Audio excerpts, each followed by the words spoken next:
हाय दोस्तों, हर हर Mahadev. Welcome back to my channel. तो यह है शादी ब्लॉग का चौथा ब्लॉग, जिसमें मैं रात को बारात से आ गई थी, फिर सो गई थी। सोने के बाद मैं मॉर्निंग में जब उठी तो दुल्हन आने वाली थी, तो उसकी तैयारी चलने लगी। मैं भी तैयारी करवा रही थी, कलश वगैरह बना रहे थे हम लोग, मतलब वेलकम के लिए भाभी के। और साथ में सब बहन लोग, मतलब सब लोग मिलके ही हम लोगों ने किया था। और लाडो ने सबसे ज़्यादा मेहनत किया था बेचारी। सबसे ज़्यादा डेकोरेशन वाला काम यही करती है हमेशा से। और फिर उसके बाद फिर दुल्हन आने वाली थी, तो हम लोग जल्दी से गए थे नाश्ता करने के लिए पीछे। और फिर जैसे ही पता चला दुल्हन आने वाली है, तो भाग के वीडियो बनाते बनाते मैं आई गेट के पास। और दुल्हन आ चुकी थी, बाहर कार खड़ी हुई थी, वेलकम की सारी तैयारी हो चुकी थी। और ये देखिए डांस हो रहा है सबका। सबने डांस किया था, रात में भी सुबह में भी सबने बहुत डांस किया था। सब लोग ने बहुत एंजॉय किया था। दीदी भी डांस की थी सुबह में मैंने डांस नहीं किया था, क्योंकि बारात से आने के बाद मेरी तबीयत थोड़ी डाउन हो गई थी। और उसके बाद फिर बुआ गई थी दुल्हन अपना, मतलब दुल्हन को कार से निकाल रही थी। फिर उसके बाद फिर बुआ की लड़की, मतलब भैया जिनकी शादी थी, उनको भी ज़बरदस्ती पकड़ के ले गए, उनको भी नचाने के लिए, मतलब उनको भी डांस करवाने के लिए। तो फिर उनको भी ले गया सब लोग डांस करवाने के लिए। सब लोग साथ में फिर डांस किए। मैं देख रही थी खड़े होकर, मैं नहीं गई थी।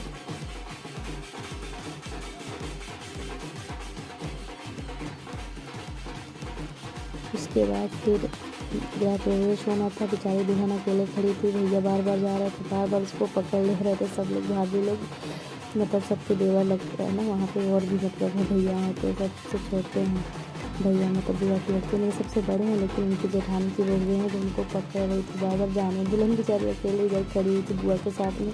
उसके बाद भी भैया गए अपने दुल्हन के पास, और फिर साथ में गृह प्रवेश करने के लिए आ रहे थे।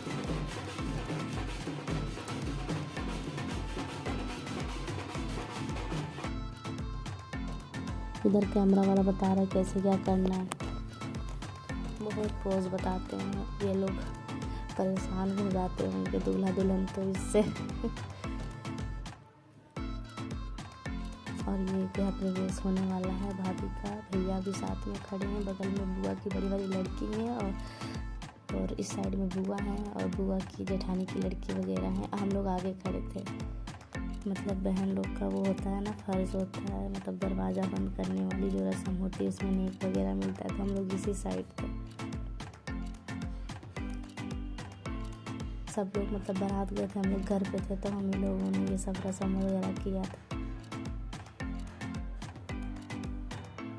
और फिर भाभी मतलब अपने पाँव से उस कलश को गिराना था, बेचारी एक ही बार में गिरा दी थी। फिर उसको 7 बार छुड़ाया गया। फिर जब लोटा वो नहीं पलटा पाई तो फिर छोड़ दिया गया, बोले रहने दो, छोड़ दो, जाने दो, सही है सब। और फिर कैमरा वाले बार बार बोलते हैं ऐसे पकड़े रहिए, ऐसे पैर, मतलब एक बार हो जाता है उस कोई चीज़ तो दोबारा से उसे पकड़ के दोबारा से उसे मतलब करवाते हैं, पता नहीं कैसे। अच्छा है, वैसे बढ़िया है, रीटेक करवा रहे हैं। और फिर दुल्हन आने लगी। अब ये अलते में पैर रखी और फिर आने लगी।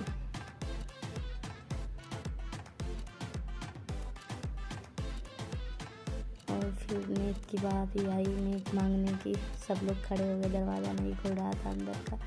फिर भैया ने नेक भी दिया था, 5,000 रुपये दिया था फिलहाल सभी बहनों को। और फिर दरवाज़ा खुल गया था। सब लोग हंसने भी लगे थे कि ठीक है, मतलब रस्म वगैरह होती है तो हंसना तो आ ही जाता है सबको। और फिर यहाँ पे सब फ़ोटो भी क्लिक करवाने लगे थे, जो लोग बारात में नहीं गए थे, मतलब आंटी लोग और भी बहुत सारे लोग थे। तो सब लोग मतलब दूल्हा दुल्हन के साथ गेट के पास ही फ़ोटो क्लिक करवाने लगे। दुल्हन का फेस पूरा सिंदूर से एकदम गुलाबी गुलाबी हो रखा था, मतलब लड्डू कलर का रंग, मतलब सिंदूर होता है ना, तो वो सिंदूर पूरे फेस पे लग गया था, तो वो साफ़ कर रही थी। कैमरामैन बोला फेस थोड़ा दिखना चाहिए। और फिर सब लोग फ़ोटो क्लिक करवा रहे थे भाभी भैया के साथ में, नए जोड़े के साथ में। मेरा तो शादी से आने के बाद बैंड बज चुका है पूरा तरीके से, मतलब ना तो मैं बोल सकती हूँ ना कुछ कर सकती हूँ। और ये भाभी का पैर धुला जा रहा है, भाभी का मतलब पैर धुला जाता है, रस्म होता है, तो दीदी कर रही थी। उसके साथ ही बहुत सारी रस्में हुई थी। मैंने सबका रिकॉर्डिंग नहीं किया है, मुझे मतलब बहुत थकान हो रही थी, तो इसलिए मैंने इतना ही रिकॉर्ड किया। पैर धुलने वाली रस्म में नेक मांग रही है दीदी, नेक भी मांगा जाता है यहाँ पे, पैर धुलती हैं दुल्हन का, तो नेक भी वो दे रही थी। भैया बोले चलो हम दे देंगे, लेकिन नहीं बोली, भाभी से चाहिए तो भाभी दे रही थी।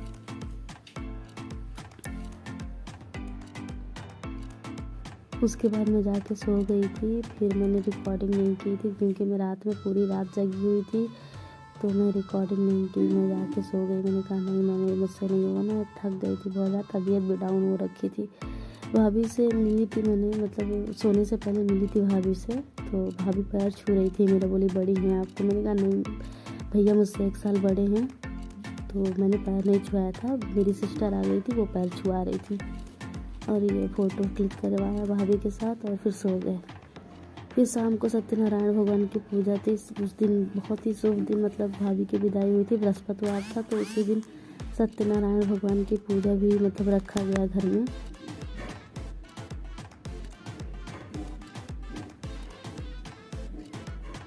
और ये बच्चे तो कभी पीछा ही नहीं छोड़ते, हर जगह पता नहीं कहाँ से आ जाते हैं। मतलब दूल्हा दुल्हन के पास 1 मिनट बच्चे तो हट ही नहीं रहे थे। और फिर मैंने प्रसाद काट के भी सबको बांटा था। यहाँ पे मैंने सबका रिकॉर्डिंग नहीं कर पाया, मतलब अब ज़्यादा मतलब रिश्तेदार जाने का मतलब क्या है, सब काम तो करवाना पड़ता है। फिर शाम को सब्ज़ी वगैरह भी कटी, फिर खाना वाना बना, सब लोगों ने मिल के काम करवाया, बहुत सारे लोग थे। तो फिर दीदी, मेरी बड़ी वाली दीदी पूड़ी छान रही हैं और हम सब लोग मिल के बेल रहे थे। लाडो बैठ के पास कर रही थी पूड़ी को, और यहाँ पर हम लोग सब लोग बैठ के बेल रहे हैं पूड़ी। उसके बाद खाना खाया, गोभी की सब्ज़ी, पूड़ी गरम गरम, और फिर खाने के बाद हम रात में मतलब हो रहा था गाना बजाना जो भी होता है। मेरी तो तबीयत ख़राब हो रखी थी, वो भी बताऊँगी आपको, क्योंकि मेरी आँखें मतलब पता नहीं कैसे रेड हो गई थी और कीचड़ बहुत आ रहा था आँख में, पता नहीं क्या हो गया था। नेक्स्ट व्लॉग में मिलते हैं, तब तक के लिए बाय। मेरी तबीयत भी सही नहीं है अभी फ़िलहाल, जल्दी ठीक हो जाऊँ, अच्छे ब्लॉग पे एडिटिंग करूँ, वॉइस ओवर करूँ। Bye bye, good night, take care, ख्याल रखिए, खुश रहिए। सोने जा रही हूँ, बाय बाय।